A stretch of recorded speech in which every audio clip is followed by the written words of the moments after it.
Matagal nang may bulong-bulungan sa buong Distrito Verde tungkol sa pinakasosyal na butik sa lungsod, ang Royal Emporium, na dito raw bumibili ng sapatos at bag ang mga artista, politiko at galantero. Kaya nang nagbukas ang pinto isang maagang hapon at pumasok ang isang lalaki na tila kakatapos lang magpatubig sa palayan, nagtaasan ng kilay ng mga sales associate. Polo shirt na kupas, shorts na lukot, tsinelas na hinihila ng pagod na talampakan. Ganyan inilarawan ng manager na si Paulo Cruz ang bisita, bago pa man nito mapansin ang mga mahal na ilaw na nakasilaw sa dingding. Si Paulo, laging nakatago sa mamahaling blazer na pinasadya mula Italy, ay lumapit agad. Nakapulupot ang braso sa dibdib at nakakunot ang noo na parang may naamoy na panis. "Sir," bungad niya, na nilagyan ng diin ang huling kataga. "Private appointment ang butik na ito. Baka nagkamali po kayo nung pasok. May ukay-ukay po sa abinida. Maswak siguro roon." Pinilit ni Romy, iyan ang pangalan ng lalaking nakatsinelas, nang umiti, tumanggo, at nagtanong kung pwedeng silipin ng saglit ang loob. Subalit tinapatan siya ni Paulo ng tinging kayang magyelo ng tubig. "Hindi po kami nagpapalakad-lakad lang ng walang intensyong bumili. Ang cheapest naming item, bulong na halos isinusuka ang mga salita, ay 3 buwan na sweldo ng karamihan." Bago tayo magpatuloy sa ating kwento, paki-comment naman sa ibaba kung saan lugar kayo nanonood.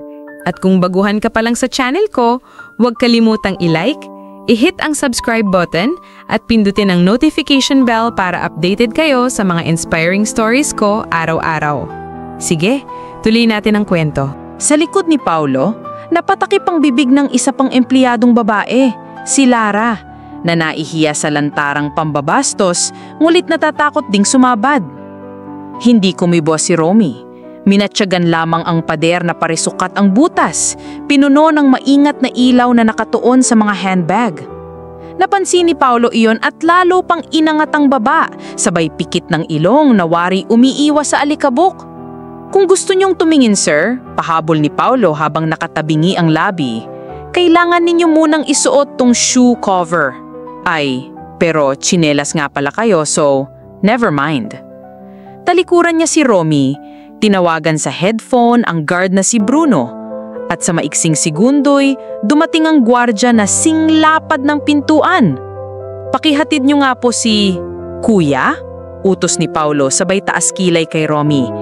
Tinapik ni Bruno ng marahan ng balikat ng bisita bilang hudyat na lumabas na. Pero sa pag-ikot ng mga oras na iyon, isang sedan na pinasadya sa bulletproof glass ang huminto sa harap at lumabas ang 5 taong nakaitim na Amerikana. Dali-daling binuksan ng staff ang pinto ng butik. Kumawala sa pagbubulong-bulungan si Paulo. Kinabahan man ay itinuwid ang kwelyo. Mula sa gitna ng grupo, isang babae sa edad 60 ang nagpakilala bilang si Attorney Maxine Garces, hinirang na counsel ng bagong majority owner ng Royal Emporium. "Narito po ba si Mr. Cruz?" tanong niya sa matalim na tono, hawak ang makapal na dokumento. Nagpresenta si Paulo, nanunuyo ang lalamunan. "Good," sabi ni Attorney Garces. "Would you kindly gather your stuff? We need a quick announcement." Nalito si Paulo pero sumunod. Tinawag si Lara, si Bruno, at ang 2 salesperson sa loob.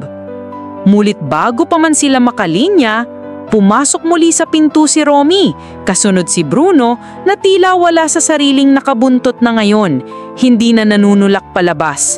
Sa likod ni Romy ang 2 taong naka-earpiece na kanina'y bantay ng sedan. Napansin ni Paulo at muntik nang masamid sa hangin. "Bakit binaya yan?" singhal niya kay Bruno. "Sir, magalang na sagot ng gwardya. Instruction po nila, importante raw." Hindi na nakasagot si Paulo nang marinig ang matinis na clearing of throat ni Attorney Garces. "Mr. Cruz," hawak niya ang pulang folder, "ipapakilala ko sana sa inyo at sa inyong mga empleyado ang bagong may-ari ng Royal Emporium Main Branch." Lumingon ang lahat, umangat ang kilay ni Paulo sabay bulong na, "Siguro yung matandang ekstranghero." Ngulit lumapit si Attorney Garces sa tabi ni Romy. Ipinatong ang kamay sa balikat nito at ngumiti ng buong galang. "Mga kawani," anunsyo niya. "Si Mr. Romeo Narag ay ang pumirma ng deed of sale kahapon. Bilang founder ng Narag Logistics na kamakailan lang nakuha ng isang European conglomerate, ngayong araw, opisyal na nililipat sa kanya ang management at title ng boutique." Tumigil ang oras. Bumuka ang bibig ni Paulo ngunit walang lumabas na salita. Natahimik maging ang mahal na air conditioning. Tila umikot pabalik ang bawat pangunang kuta na binitiwan niya ilang minuto pa lang ang nakaraan. Hindi makatingin ng diretso si Paulo habang unti-unting umuusad si Romy sa gitna. Hindi yumabang si Romy. Pinalapit si Lara at inabot ang kamay para makipagkamayan. "Salamat sa pag-aalaga ng shop. Parang matagal na silang magkakilala." Sa gwardiya si Bruno, kinamusta niya kung may regular medical allowance ba. Tumulo ang luha ni Bruno. Kailan lang siya pa ang inutusan ni Paulo na ipapon si Romy palabas. Nang harap si Romy kay Paulo, nanatiling nakapulupot ang braso ng dating manager. Sa dibdib, nguit nanginginig na ito. "Sir, Mr. Narag, I'm sorry sa naging pagtrato namin kanina. Hindi ko alam na..." Pinutol siya sa pinakamahinaw na boses. "Hindi nyo naman kailangang malaman ang bank account ng tao para igalang, Sir Paulo. Sapat nang makita mong pumasok siya bilang tao." Yumuko si Paulo, harap ng kumikislap na luha, at huminga ng malalim. "Handa akong matuto, sir. Handa rin akong tumanggap ng anumang disciplinary action." Nagtatinginan ng staff. Baka sa mata nila ang takot, hiya, at pag-asa. "Huwag kang mag-alala," sagot ni Romy. "Hindi ako nagbibili ng negosyo para mamahiya ng tao sa harap ng iba, kundi para baguhin kung paanong tinitingnan ng negosyong ito ang bawat paa, naka-sneakers man o naka-tsinelas." Inabot niya ang dokumentong hawak ni Attorney Garces kay Paulo. "Basahin mong maigi. Nakasulat dyan na mananatili ka, ngunit bilang probationary store consultant. Kung bukal kang mag-e-ensayo ng malasakit, tutulungan kitang bumangon. Pero agad kitang palalayasin kapag inulit mo ang nangyari kanina, sapagkat hindi ko kayang manahimik habang may nilalapastangan." Napaiyak si Paulo. Sa tabi niya, si Lara ay tahimik na pumapalakpak sa likod ng kamay. "Isa pa," dagdag ni Romy, "ikaw ang mangunguna sa bagong programang tutulong sa mga sapatero sa Marikina. Magdadala tayo ng tsinelas packages sa depressed communities. Bawat buyer ng luxury heels ay magdodonate ng pares para sa mga bata." "Alam mo bang anak ako ng sapaterong si Mang Ben Narag? Tsinelas ang nagpaaral sa akin at tsinelas ang magpapalakas sa negosyo natin." Lumapit ang mga empleyado, nag-ugong ang palakpakan, at ng mga sandaling iyon, hindi ang mamahaling bag sa salamin ng naging pinakamahalagang bagay sa butik, kundi ang maputik na tsinelas na nakasuot pa rin sa paa ni Romy. Nilinis man ng konting alikabok ng marangalin na pagbabalik. Pinaalis niya ang ventilador sa likod at nagsimulang mag-ikot sa bodega para personal na sayasatin ng kondisyon ng mga staff locker, ang overtime sheets at ang mga supply na matagal nang hinihiling ng rank and file ngunit natipid ni Paulo noon. Kasunod niya si Paulo na nayon ay walang tigil sa pagsulat ng tala. Si Lara naman ay abalang ipinapakita kay Romy ang wishlist ng mga bagong trainee. Habang umuusad sila, napatingin si Romy sa dulo ng aisle, nandoon ang pares ng mamahaling leather shoes na matagal na niyang pinangarap sukatin nang minsan siyang pauwi galing sa rota ng cargo truck. Nilapitan niya iyon, dinampot at tinignan ng presyong nakatutok. Singhalaga ng 2 buwan na bigas para sa kanilang baryo. Ngumiti siya't ibinalik sa estante. Sa isip niya, sapat nang nakapirmi sa paa niya ang tsinelas na nagdala sa kanya rito. Sa labas ng butik, nagkukumpulan na ang ilang reporter. Nadampot ang usap-usapan mula sa guard lobby. Lumabas si Romy, sinamahan ng nanginginig sa kaban na si Paulo at ni Lara na wari bagong sigla. "Sir Romy," hiyaw ng isang mamamahayag, "totoo bang magpa-price slash kayo sa ilang produkto?" "Hindi ko pa masasagot," natatawang sagot ni Romy, "pero siguradong may babaguhin kami. Bawal na sa shop na to ang hambalusan. Wala nang maliit na tao sa Royal Emporium." Tumingin siya sa manager na dating nanginginig sa kaba at tinapik ang balikat nito. "Simula ngayon, Paulo," saad niya, nang medyo mahina pero malinaw na maririnig ng lahat, Ikaw ang magiging mukha ng pagbabati ng emporium sa lahat ng klaseng swelas, goma man o katad.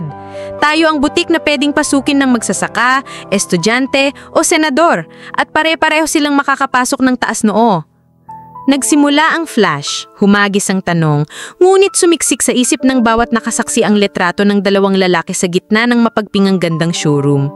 Ang dating hinamak na nakatsinelas at ang bumaba ang ulo sa hiya, magkatabi na yung inaakay ng pag-asa. Sa hapunan, habang sinasara ang tindahan, hinila ni Romy ang manager sa gilid at iniwan ang kahon ng bagot simpleng loafers. Regalo ko sa'yo, para maglakad ka ng komportable. Pero itabi mo yang bukas. Bukas magtsinelas ka. Damhin mo kung paano pumapasok dito ang kabilang kalahating populasyon. Nag-angat ang mga mata ni Paulo, ramdam niya ang bigat ng pagsisisi at biglang unawa. Tumando at kinuha ang kahon habang lumuluha.